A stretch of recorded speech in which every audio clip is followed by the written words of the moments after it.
Welcome to today's episode of Football 101, where we are talking all things salary cap. I know the salary cap can be a little confusing, but we're headed into NFL free agency in less than a month, and that means contract extension talks are underway, and they're going to start being announced. Restructures, dead money, all these terms that get thrown around, void years, all these things. What do they all mean?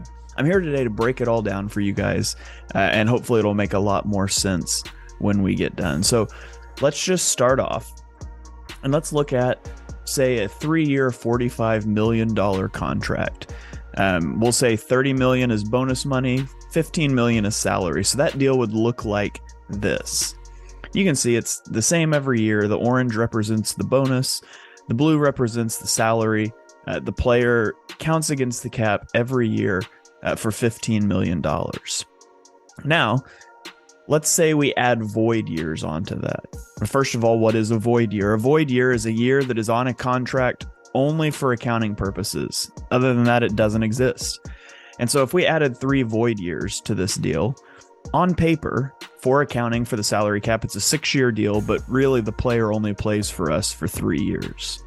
So what's the point? Why would you do that?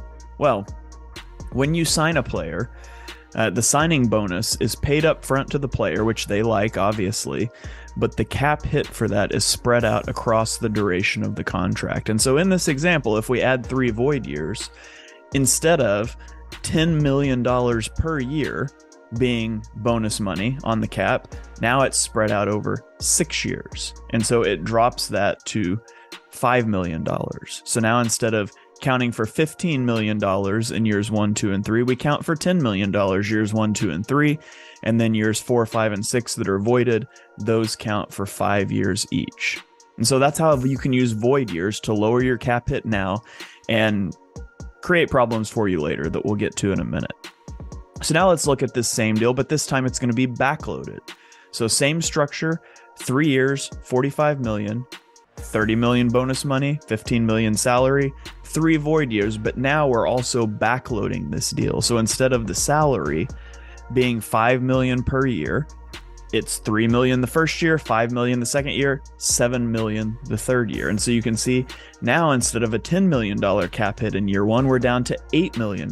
Now, this player, his average annual value is still $15 million, but he only counts for $8 million against the cap in the first year. And a lot of teams will backload the majority of their contracts. Now, why would you do that? Why would you want to pay more for a player later? Well, it's because of the simple reality that the NFL salary cap, it goes up over time. Here's the salary cap numbers for every year from 2011 to 2023. Now, I didn't just pick 2011 arbitrarily. That's when the new collective bargaining agreement went into effect. And so this is what it's looked like. It was $120.4 million in 2011. It's all the way up to $224.8 million for 2023. Now, it has increased over this time period an average of $9 million per year. It's almost doubled in this time frame. It's gone up, like I said, an average of $9 million a year. It's increased $104 million total from 120 to 224. And so money now is worth more than money later. For example, a $20 million cap hit in 2018 was 11.3% of the cap. 5 years later in 2023, it's only 8.9% of the cap. And so you can structure these deals in a way where they cost you more later, but that's okay because the cap will be higher later, presumably. Now, the one anomaly here is the 2021 season where the cap dropped from 198 to 182. That did cause a lot of problems for a lot of teams. That was because of COVID. The NFL salary cap is tied directly to earnings by the league. So not attendance at the games, right? Some of the games didn't allow attendance. They restricted attendance.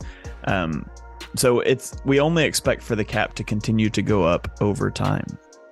So let's look at now the 3 structures that I gave you and what their cap hit would be each year. So in blue, we have the base deal, $15 million a year. In orange, we have the void years deal. So you can see it's 10 million each of the first 3 years. And then in gray, we have the void year deal that's also backloaded. And so you can see it goes 8, 10, 12. Now, you'll notice year 4 has a large cap hit for both of the void year deals. And the reason for that is because the NFL doesn't let you keep that $5 million a year over 3 years that a player is not on your contract anymore. When a player is no longer in your contract, all of the dead money accelerates into the first year that the player is not on the team anymore. And so, although on paper it's $5 million a year for year 4, 5, and 6, as soon as he's off your roster in year 3, all 3 of those years accelerate onto year 4, and you get that $15 million hit. Now let's look at an actual contract and see if we can make sense of it. This is Hassan Reddick's contract. The screenshot is from Over the Cap. If you want to look into cap stuff, Over the Cap is the place to go. Spot Track is the other one. They steal most of their data from Over the Cap anyways. So go to the source, go to Over the Cap, and you can see this is what Hassan Reddick's contract looks like. I didn't just pick 3 years, $45 million with 3 void years arbitrarily. It's representative of Hassan Reddick's contract. Let's look at how Howie Roseman structured this deal. And so in 2022, he has a base salary of just $1 million. His cap number you can see is $3.8 million. And then in 2023, it's again $1 million base salary. It's almost $7 million cap number. And then in year 3, we get to a $20 million cap number. And then in year 4, to represent these void years, it all accelerating, you get 14.78. So here it is broken down on a graph. This is the Hassan Reddick deal that Howie Roseman put together. So you can see it keeps the cap hit really low for season 1 and 2, but in season 3 it explodes. It's almost $20 million. And then in season 4, obviously when he's off the team, that will all accelerate forward. Here we have season 4, all of that dead money, just under $15 million.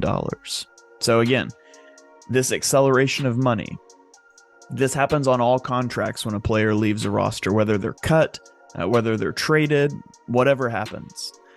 That's why the NFL has given teams what is called a post-June 1st designation.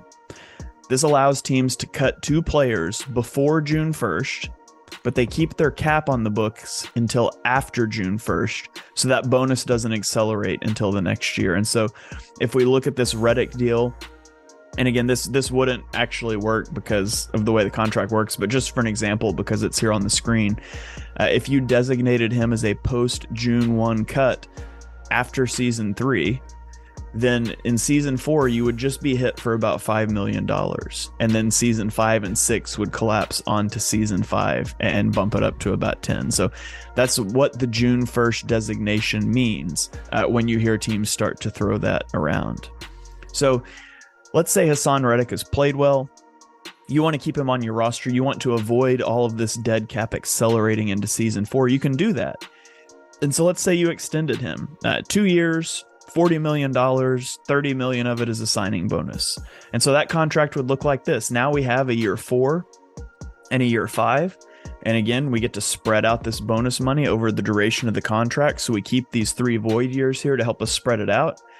But now you can see this is starting to stack up. Although we had him really cheaply in year 1 and 2, now year 4, you're over 15 million.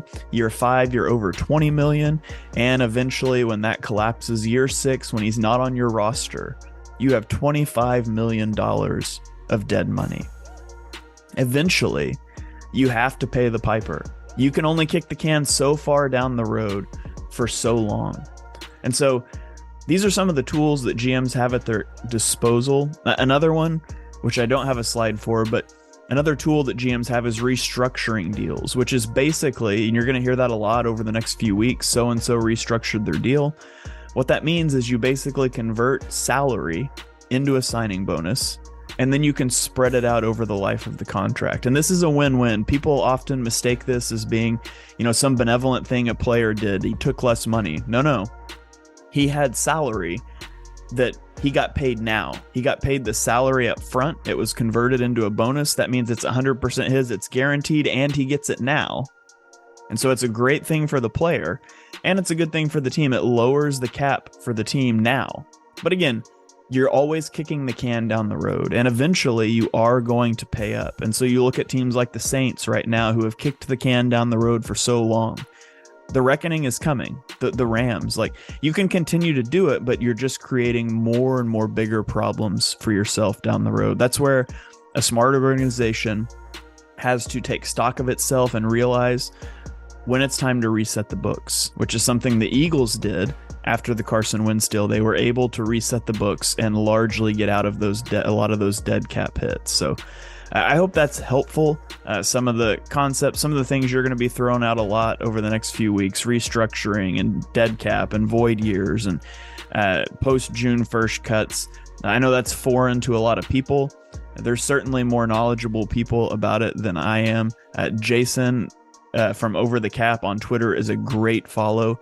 He writes articles explaining contracts and things, and you can go browse their website and see some of the things he's written. You can interact with him on Twitter. He does a good job of answering people back. So hope this is helpful to you guys. If you like it, please give me a subscription, drop a comment here, share this video with a friend. You can follow me on Twitter at @halfandhalf_TPL. I'm on YouTube at ShaneHalfNFL, and we will keep content like this coming out to help you guys all throughout the offseason.